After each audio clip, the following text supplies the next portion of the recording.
If your team isn't using ClickUp, you're wasting time, and data proves it. 61% of knowledge workers manage work more than doing it, switching apps 1,000 times a day. That's work sprawl and costs millions. ClickUp replaces 20 apps with Convergence, uniting projects, docs, and chats, while AI super agents handle the busy work. Join 4 million teams using ClickUp to finish work 30% faster. Try it free and get 15% off AI upgrades at clickup.com/podcast. That's CLICKUP.com/podcast. Bonjour, ici Patrick Pierrat, éditeur d'InfoBref. Voici l'essentiel des nouvelles en ce mercredi 4 février. À Québec, lors de la reprise des travaux parlementaires à l'Assemblée nationale hier, la CSN, la CSQ, la FTQ et 6 autres syndicats ont demandé au gouvernement de retirer 3 projets de loi. Le projet de Constitution québécoise, le projet de loi sur le renforcement de la laïcité au Québec et le projet de loi sur le fonctionnement des syndicats. L'Alliance syndicale qualifie ces projets d'autoritaires et affirme qu'ils fragilisent les droits. Elle estime que, dans un contexte où le Premier ministre a annoncé qu'il démissionnait, le gouvernement Legault n'a plus la légitimité d'aller de l'avant avec ces projets de loi qui, disent les syndicats, divisent les Québécois. La fonderie Horn à Rouyn-Noranda pourrait fermer. La multinationale Glencore a en effet suspendu les investissements qu'elle avait prévus pour permettre à la seule usine de cuivre du Québec de se conformer aux normes environnementales. Le syndicat des métallos a accusé le gouvernement Legault d'avoir signé l'arrêt de mort de la filière du cuivre en ne parvenant pas à conclure d'entente avec Glencore pour assurer la pérennité des activités de la fonderie. Au total, 1000 emplois directs et 3000 emplois indirects seraient menacés à Rouyn-Noranda et dans une raffinerie de Glencore à Montréal-Est. Glencore a indiqué qu'elle voulait poursuivre ses discussions avec le gouvernement pour éviter la fermeture de la fonderie. Près de 4 cancers sur 10 pourraient être évités. Selon une étude du Centre international de recherche sur le cancer de l'Organisation mondiale de la santé, 37% des nouveaux cas de cancer sont liés à des causes évitables. L'étude a été publiée hier dans la revue scientifique Nature à la veille de la Journée mondiale contre le cancer qui est célébrée aujourd'hui, 4 février. Les principales causes évitables de cancer sont le tabagisme, les infections, par exemple le cancer du col de l'utérus est principalement dû au papillomavirus humain, et la consommation d'alcool. L'armée russe a mené dans la nuit de lundi à mardi sa plus puissante attaque contre l'Ukraine depuis le début de l'année.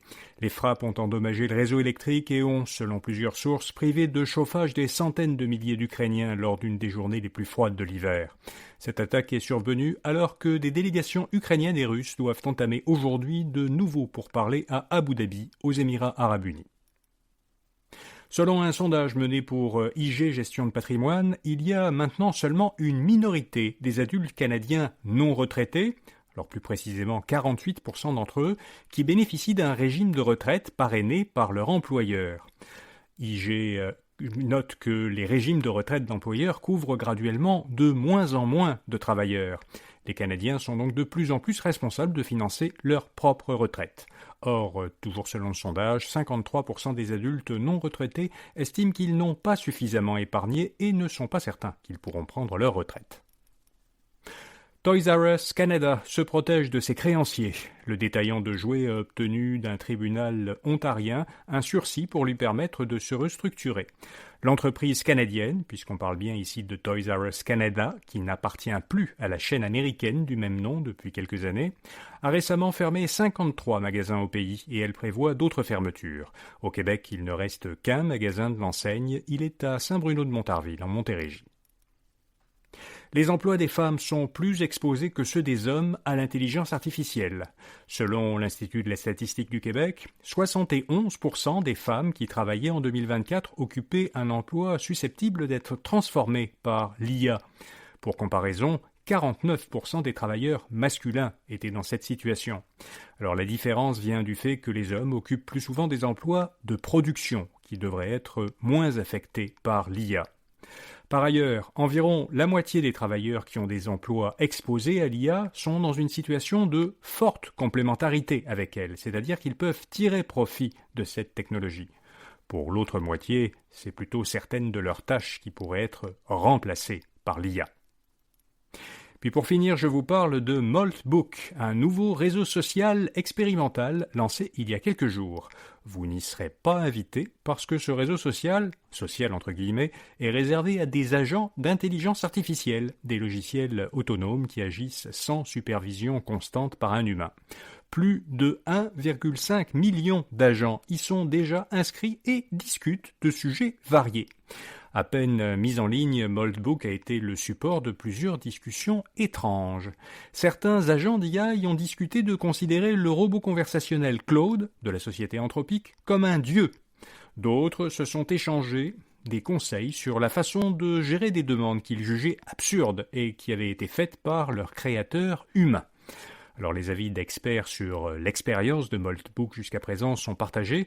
Certains estiment que les agents d'IA reproduisent simplement dans leurs interactions les comportements humains qui ont été enregistrés dans les données sur lesquelles ils se sont entraînés.